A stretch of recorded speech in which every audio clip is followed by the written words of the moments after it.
I'm live. Hello, everybody. Hey, everybody. I know this is an unorthodox time, Monday on 2:00, but yeah, here we are. So this is the new moon in Pisces astrology chat live. So I did my prep work, you guys, and this is a really exciting new moon, and I hope that everyone's excited for it. Because I'm definitely way excited. I'm way excited. Hey, Chris. Hello. Hello, everybody.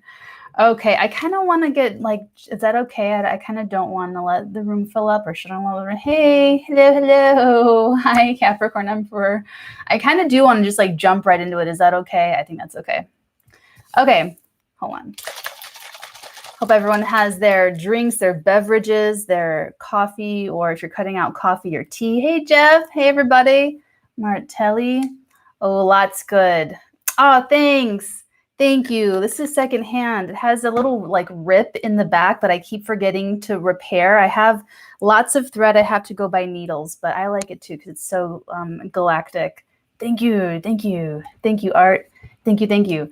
Okay, so we will go with the flow. Oh, yay. Hey, Patricia. Novak, I'm here. I had to cook dinner. Hi, Natalie. Woohoo. Oh my gosh. I bet it's delicious. I bet what you're cooking is. I miss cooking. I have not cooked in a really long time. So that's cool. Hello. Okay, guys. So here we are in this new moon energy. And we know that new moons are always conjunct the sun. They're always like a bright little beginning, with something that culminates at the full moon, 2 weeks later. And it's in these little cycles that sort of kick off anything that's big with the major events, such as the eclipses. And anything else that is sort of, oh, thank you so much, Erica. I've been working really hard on my hair and getting it to be better. So thank you. I appreciate that. So, and then anything that is specifically characteristic to the new moon or the full moon or whatever kind of is going on. With this one, I'm kind of titling, and look at my notes, you guys, look how pretty it looks. I'm kind of titling this particular new moon a second chance and a lucky break. Okay, so the reason for that is this new moon in Pisces is conjunct, you guys know this already, conjunct Mercury retrograding in Pisces. Okay, so that's where we bring in, ooh, hold on. Here's my personal, oh, little sunshine. I just had all these papers. I want to show you guys really quick because I was moving my stuff around. If you're waiting on a personal reading from me, go ahead and check theartegan.com/tarot because I hope you can't read people's names because I have everyone, you're all here. I have everyone's reading. You're here, you're with me in, I don't want to say in bed, but I mean, you are with the tarot cards where I keep everything. So you guys are always you're with me, okay? So everyone has a little date of when to receive your reading. So go ahead and send me an email, thefirstartegan@gmail.com with any updates or, questions, add on anything that's concerning you guys, okay? And thank you in advance for giving me a long time to respond. Okay, so with conjunct Mercury retrograding in the sky, this is where we get the second chance, so something that you thought was sort of, ooh, it's not really flowing, right? The energy is not flowing. It's not going, okay, I'm going to step back. I'm going to leave this alone. And, for those of you who have your charts in front of you, you can kind of see where this is activating in your chart, this Piscean new moon with this, hitching onto this Mercury retrograde energy, those themes, something from the past. Oh, anyone thinking about plastic surgery or any kind of anything big like that, wait till Mercury goes direct. Wait till this is all sorting itself out, because in the sign of Pisces, we're going to be more fanciful, dreamy, creative type space, but just not really seeing things clearly. So you want to exaggerate areas and things where that's going to benefit you and not hinder you. Okay, so because this new moon is conjunct Mercury retrograde, what we're going to do is take a look at that Mercury retrograde and see, my little pointer here, and see all of the relationships. So you see that I already have, where am I? I have the moon, so we can see all of the aspects the moon's making. I'm going over now to here to Mercury and seeing that we have it sextiles Mars. Okay, going down that row, we have Mercury retrograding, sextiling Mars, sextiling Uranus, conjunct Neptune, and then trining. What is this? Is that the North Node? I think that is the North Node. Yes, trining the North Node. What does it mean? What is it? I should check in with the comments every now and again. What does it mean? What does it mean? Okay, so here's what it means, you guys. Something can open up in your life, a surprise that you'll want to act on immediately from the gut.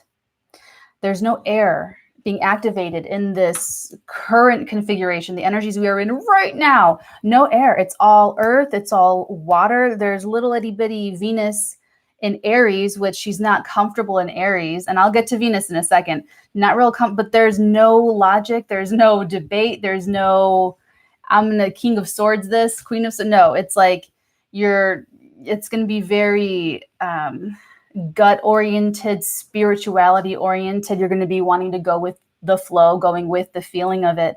Now, all that being said about how there's no fire, no air, barely any fire, even these earth energies are acting in a very entertaining way. And that's because Mars and Uranus are in a trine to each other. But because they're both sextiling this new moon in Pisces, conjunct the sun, conjunct Mercury retrograde, it creates a minor grand trine. And as visual, you can see it's this little triangle right here.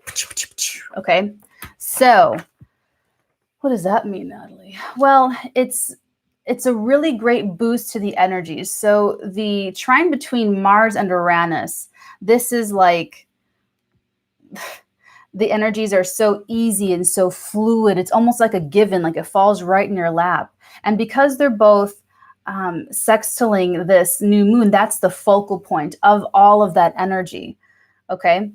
In Pisces, I see a magic trick. Honestly, that's what I actually saw, that they actually, like, I'll talk about psychic stuff in another video, but I did get a magic trick. So that's why there could be sort of like a lucky break, a second chance, something unexpected. And it's action with Mars, and it's very dedicated action. It's something that you're thinking through really smartly, you know, so it should help some of that more impatient energy, Mars and Aries over here. But Mars loves Capricorn. I mean, it's just that energy of wanting to accomplish and get something done and make something real and tangible and really driven, that driven energy. It just blends so well with Capricorn. So whatever this development is, it'll be a shock coming, it will be surprising coming in with Uranus, but with Mars and Capricorn, it's like a very steady development and a very positive one too. Okay. The sextiles give a boost, like I said, to each one. So you have that new moon and Mercury retrograde giving a boost to both Mars and Uranus. All right. Benefits like communication, self-expression, and like Piscean vision. Okay. Vision. So what develops at this time could kind of lead you to just envisioning, you know, that kind of like the future from here on out, you know, what to expect moving forward. And, you know, for those of you sitting, you know, your intentions, and you'll have to take a really close look at what develops for you, what's moving forward, because I see Mars in Capricorn, I see Uranus in Taurus, I see, of course, all this action in Pisces right now, and there's even Neptune in Pisces. So we have all of those different areas of life funnels in our charts. So it's like, well, where is that going to funnel in your chart? Where is that going to come out in your life? So we have these different houses. We have this house system. There's 12 houses.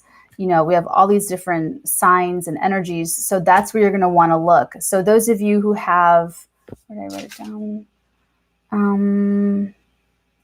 Early degrees Pisces, early degrees of Capricorn, early degrees of Taurus, Virgo, Sagittarius, Gemini in your charts. You're going to want to look at those those areas, because you could see something kind of major moving forward. And like I said, anything from the past, anything you're going back to, reapplying for something, taking a training course over again, can go taking a test over again if you didn't pass last time, and going in for another certification this time should go better for you. Okay. So, oh yeah, I wrote that down. 3 and 4 degrees in Capricorn, Taurus in your chart for practical funnels and applications of this energy. So that's what I'm saying. Like, these earthly energies are acting sort of fiery with the way they're connecting to each other, especially Uranus, who is like Uranus and Taurus. Like, first of all, Uranus is ruling Aquarius, which is like not Taurian, right? It squares Taurus. So it's like a very unnatural, interesting, different energy, just Uranus being in Taurus. That was a really big movement. So yeah, there's a very active sky playing out. So over the next 2 weeks, guys, you want to take a look to see where this is happening in your life. And then you can kind of see where you can add to that momentum. To the red flags. Hold on. Yeah.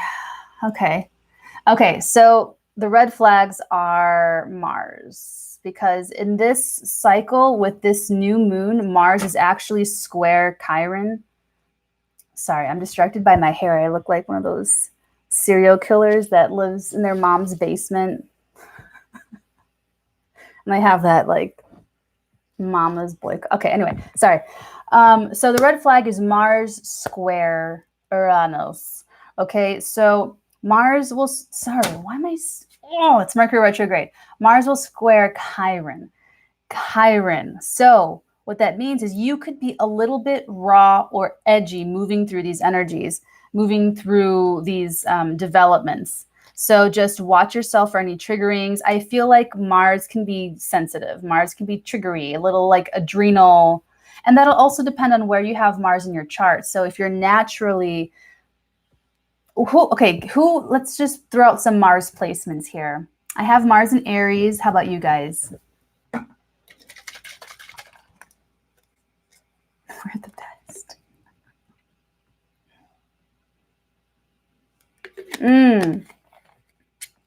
Okay. Mars in Taurus, Mars in Scorpio. Oh my gosh. Oh, thank you.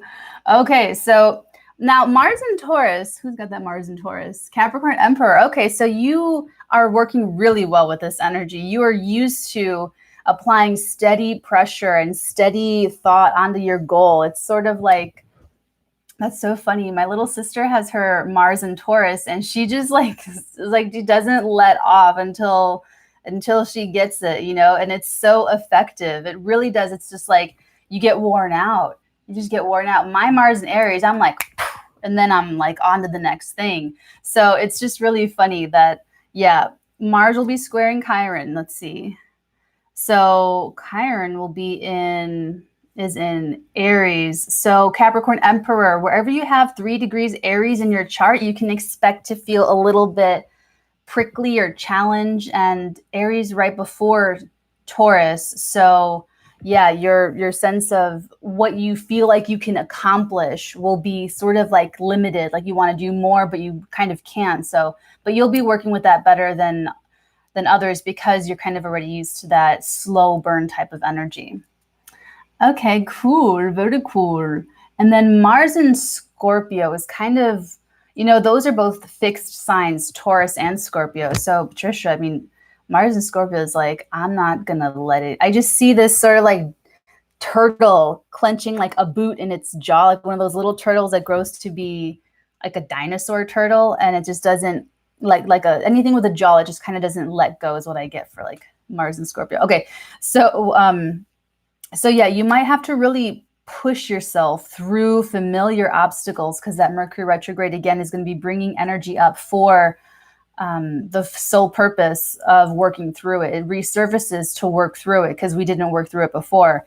So they will be familiar obstacles. They will be familiar feelings coming up. So, you escaped it before, and maybe that was a good thing. Better not to go through it before, but now it's here to deal with. So, really push yourself through familiar obstacles you know are based in fear or procrastination. Okay, so that's one touchy subject. That's one touchy area, is that Mars squaring Chiron. Chiron is that wounded healer that can heal others but not the self. And Chiron in your birth charts, you guys, that really shows you the pain of life, like the pain of the whole life that you're in right now. That Chiron is there because you never feel, it never gets better, it never gets assuaged, never gets comforted, it never really goes away. And the more you feel sorry for that pain, the more you feel sorry for yourself and wallow in it, you just descend those circles of hell for yourself.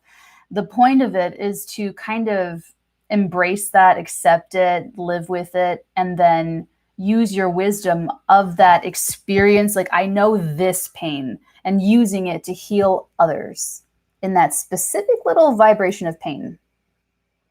Because it's that I relate to you. It's like treating someone with a clipboard and a lab white coat versus a peer-to-peer treatment where it's, oh, we were both about to jump off the building. Oh, I can be treated by this person because they feel the same thing I felt when I was about to jump off.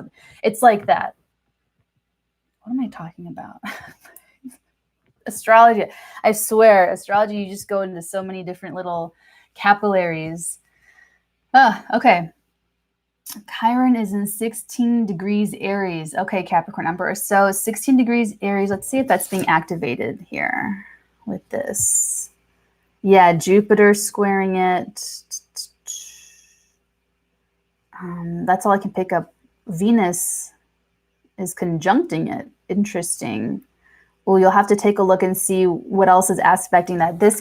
You guys can see how we unpack more and more and more.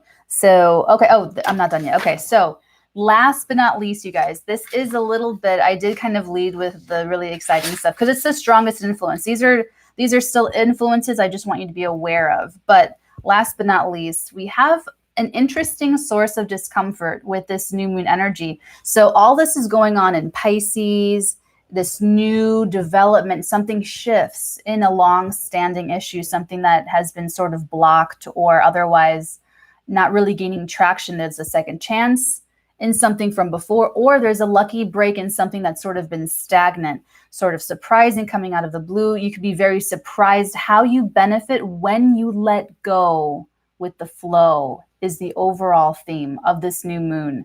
Okay. Mars Uranus is the surprise benefit when you embrace that energy of the new moon with the sun, with Mercury retrograding in Pisces, letting go, surrender, go spiritual, zen yourself out. I noticed, and I actually saw this, I have the full moon right here. This is the full moon in Virgo chart. I was actually seeing it then in the full moon chart. In a couple of weeks from now, we have Venus squaring Saturn, conjunct Uranus. And I thought, that's interesting. Like, why is Venus so uncomfortable at the full moon squaring Saturn? That's like a restriction. It's like not getting what you want and sort of pouting about it. So right now, Venus is in 18 degrees Aries, like we just said. Thank you, Capricorn Emperor. And she is squaring not only Saturn, like she does at the full moon, she's also squaring Jupiter and Pluto.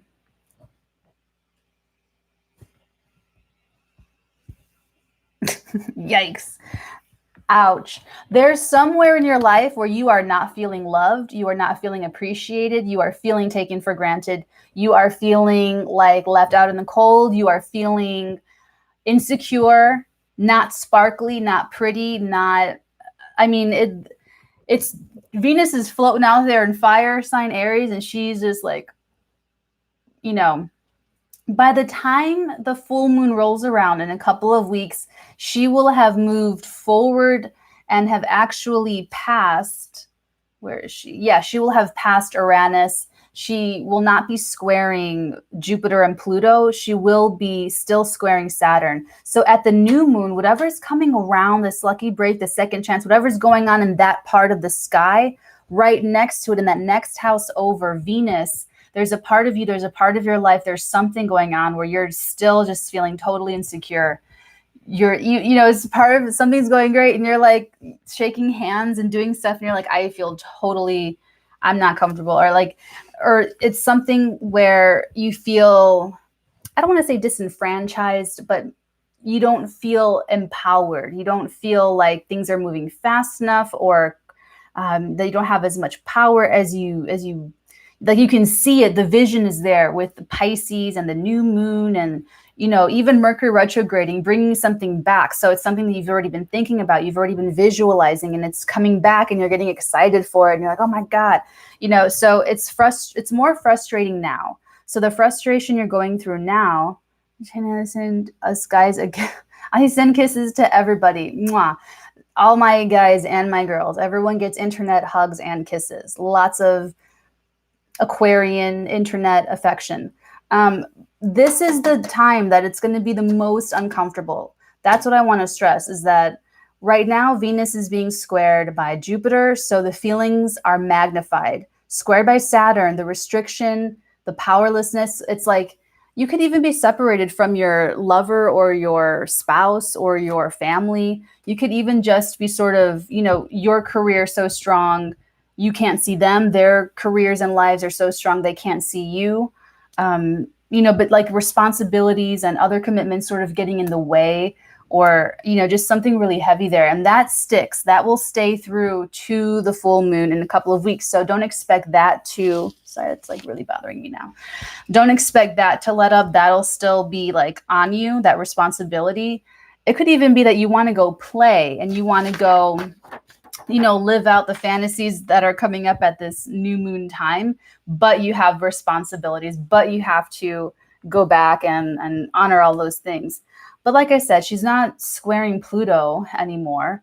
And I feel like when she goes over Uranus, 4 degrees in Taurus, that there could be a positive, happy development that surprises you. It's like a little treat. It's maybe your spouse or significant other or a family member, someone kind of goes out of their way, or even something happening at work, something happens sort of surprising where they go out of your way, you don't expect it, and it's a really sweet moment, or someone just shows that they appreciate you and you didn't really, oh my gosh, thank you. You hand wrote me a little card, or oh my goodness, I have flowers on my desk, or oh my goodness, you know, it could be something, or, you know, you have a pupil or student, or, you know, something happens, you get like a pat on the back, a nod of approval, and that does lift your spirits, and it's sort of surprising. So it does lift your spirits, and I feel like that'll help ease some of the pressure as she moves into a trine, because of the full moon, she is going to be, oh no, I take that back. Sorry. Not trining, sextiling the North Node. Okay, so the pressure will ease up over the next couple of weeks. So like I said, now is probably the worst of it. So whatever you're feeling now, that'll lift. That'll lift up. Okay, let me see. I see you feel, oh, I wrote this little thing. I see you feeling uneasy inside through all these changes, so do not feel bad on yourself for lapses in confidence. I see you're feeling wanting more. That's right. Wanting more. Like right now is when you're going to want like even more. Like everything that's happening, you see where it's going. You see the trajectory. You can see and feel, and you're dealing with all of, not all of, but like the positive developments in real time. And you just kind of, there's that Venus part in Aries that really does just want more. And Venus in Aries is not very natural. She's not that happy in Aries. She wants to move into Taurus, where she is ruling Taurus, where she is like in her element. So by the time of the full moon, she will be in Taurus. You know, that'll have passed. So just keep that in mind, that right now with Mars and Venus, you're going to be feeling raw, edgy. You're going to be a little bit defensive, reactionary. You're going to be wanting more attention, more commitment, and more power. Kind of like running before you walk. Like as these things are happening, you see where it's going, and you're still just like, oh, I want to run, I want to run. But by the full moon on the 9th, Venus will, like I said, narrowly past Uranus. She'll still be in the square with Saturn, but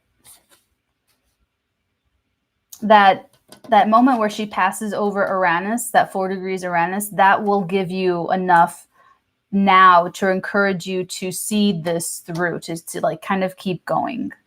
So like if you're a performer, you can get some little gig, kind of not the big gig that you want, but like a little gig to get you, like to keep you, oh, I want to do this, and that kind of a thing is what's coming to mind.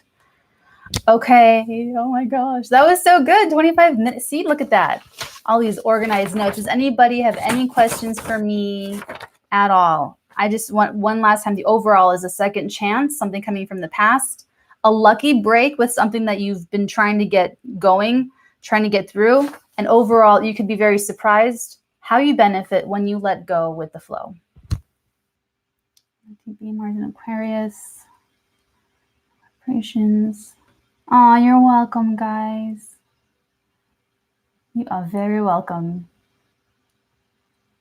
Ooh, Mars and Taurus. Okay, so yeah, Jeff, you and Capricorn Emperor both have Mars and Taurus. So you're used to just like, I'm going to commit to this. Once I make my mind up, I'm going to commit to it for the long haul, and that's that.